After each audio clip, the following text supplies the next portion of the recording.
आदिनाथ शंकरांनी पार्वतीला बोध दीक्षा दिली. ती दीक्षा मत्स्येंद्रास सहज प्राप्त झाली.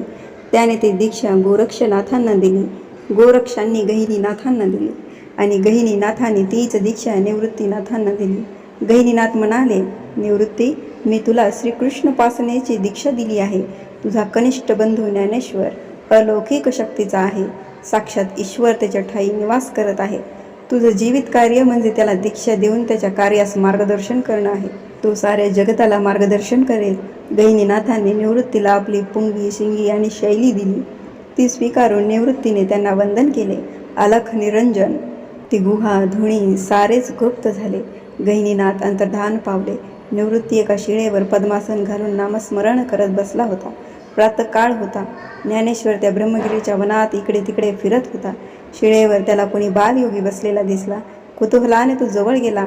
हा तर निवृत्ती, दादाच हा. ज्ञाना धावत गेला. निवृत्तीला हाक मारली. निवृत्ती भानावर आला. ज्ञानाने त्याला मिठी मारली. अरे दादा, कुठे होतास तू? तात, आई किती चिंतेत आहेत. तुला त्या भयंकर वाघोबानं खाल्लं असं तर सगळ्यांना वाटलं. सगळ्यांनी शोधलं तुला. बोलता बोलता ज्ञाना रडू लागला. ज्ञानाचे अश्रू पुसत निवृत्ती म्हणाला, नाही रे, मला वाघानं नाही खाल्लं. मला गुरुप्रसाद लाभला. साक्षात गहिनीनाथांनी मला श्रीकृष्णोपासनेची दीक्षा दिली. आणि ज्ञानोबा, मला माझ्या गुरूंची आज्ञा आहे की ही दीक्षा शिष्य म्हणून मी तुला द्यावी. ज्ञानेश्वर धन्य झाले. ज्ञान संपन्नाला गुरुप्राप्तीचा आनंद काही वेगळाच असतो. ज्ञानदेवाने निवृत्तीनाथांना वाकून वंदन केले. आपले मस्तक त्यांच्या चरणावर ठेवले. नाथांनी त्यांना उठवले. आपल्या हृदयाशी कवटाळले. दोघेही निवास ओवरीकडे आले. निवृत्तीने आल्या पित्याला चरण स्पर्श करून वंदन केले.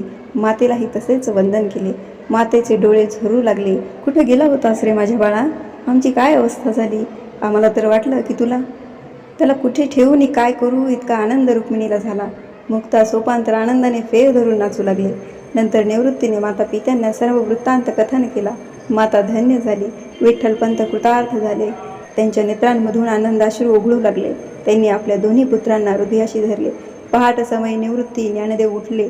कुशावरती स्नान केले. माता पित्यांना वंदन करून त्यांचे आशीर्वाद घेतले. दोघेही ब्रह्मगिरीच्या एकांत वनात आले. निवृत्तीनाथांनी अग्नी प्रज्वलित करून छोटी धुणी पेटवली. ज्ञानदेवाने गुरुचरणावर मस्तक ठेवून त्यांना अभिवादन केले. गुरु शिष्य संवाद सुरू झाला. मग निवृत्तीनाथ म्हणतात, मारुणी कल्पना निवडिले सार, हाकिले असार फलकट, धरिला वो हरी गोवलीसे सर्व, विषयाची माव सांडियेली. पाहते दुभते कासवी भरिते, नेत्राने करीते तृप्त सदा. निवृत्ती अमृत गुरुकृपा तुषार, सर्व ही विचार हरी केला. नैनोपे द्वैत अवघेची अद्वैत, एक रूप मात करू आम्ही. अवघाची श्रीहरी नांदे घरोघरी, दिसे चराचरी ऐसे करा. सेवावे चरण गुरुमूर्ती ध्यान, गयनी संपन्न ब्रह्मरसी. निवृत्ती चोखडा ब्रह्मरसू उघडा, गुरुकृपे निवाडा निवडीला. मी रूप कळले तू पण सांडिले, कल्पने तोडिले मुळी हुनी. मुळते नुगवे फळते निमाले, हरिते घेतले जीवन हेतू. जाला पेसरता हरिनाम पाठे, नेतसे वैकुंठ गुरुकृपा. निवृत्ती गयनी नाम नारायणी, अखंडता ध्यानी राम नाम. देहाच्या दीपकी एकी वस्तू चोख, असुनीय शोक का करीतोसी. देहभरी आत्मा नांदे निरंतर, असता हा विचार का धावतोसी. तुझे तू पाही हे ते घेई, एक रूप होई रे गुरुखुणे. निवृत्तीचे सार हरिरूप सदा, नित्य परमानंदारतलासे. समता वर्तावी अहंता खंडावी, तेनेची पदवी मोक्ष मार्ग. क्षमाधरी चित्ती अखंड श्रीपती, एक तत्व चित्ती ध्यायी जेसू. नाम हाची मंत्रू नित्य नाम सार, दुसरा विचार घेऊ नको.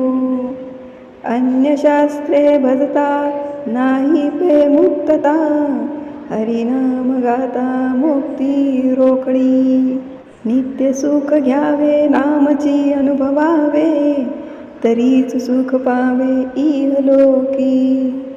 निवृत्ती भजन नित्य अनुष्ठान, एक रूपे ध्यान मन ध्या तू सदा. ज्येष्ठ बंधूंच्या सद्गुरूंच्या वाणीतील अमृतधारा ऐकून ज्ञानदेवांना अपार आनंद होत असे. आनंदाश्रू पाझरत असत. प्रतिदिन गुरुमुखातून वाहणाऱ्या ज्ञानगंगेत स्नान करत असत. गुरुकृपेने त्यांच्याही मुखातून अमृतधारा वाहत असत. ज्ञानेश्वर म्हणतात, स्वरूप पाहे तव सभवते रूपळे, पाहेच उकडे तोची दिसे. काय करू सये कैसा हा देव, माझा मज भाव एक तत्वी. समतेज पाहे तव एकची वो तेज, ओंकार सहज निमाला तेथे.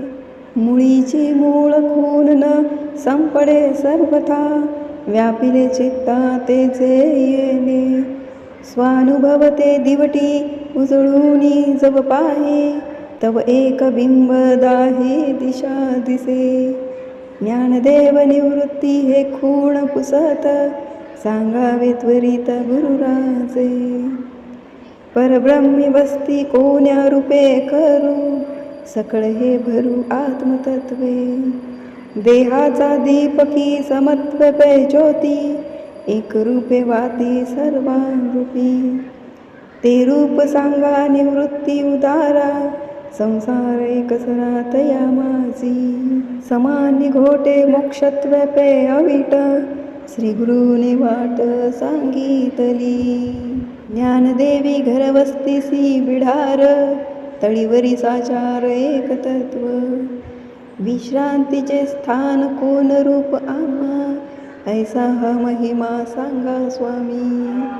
चित्त नेई चिंता चैतनी नेई तत्वता, कर्म परतत्वा हरवीरया. हे तत्व सांगे ज्ञानदेवा निवृत्ती, संसार पडती नाही बापा. गुरुकृपेनं ज्ञानदेव धन्य झाले. निजानंदात गाऊ लागले. हरे हरे ज्ञाना झालासी पावन, तुझे तुझ ध्यान कळो आले. तुझा तुझी देव तुझा तुझी भाव, फिटला संदेह अन्य तत्वी. उडूनिया मन उपजलासी चित्ते, कोठे तुझ रीते न दिसे रया. दीपकी दीपक मावळत्या ज्योती, घरभरी वाती शून्य झाल्या. वृत्तीची निवृत्ती आपणा सकट, अवघेची वैकुंठ चतुर्भुज. निवृत्ती परमानुभव नेमा, शांतिपूर्ण क्षमा ज्ञानदेवो. रामकृष्ण हरी पांडुरंग हरी, रामकृष्ण हरी पांडुरंग हरी.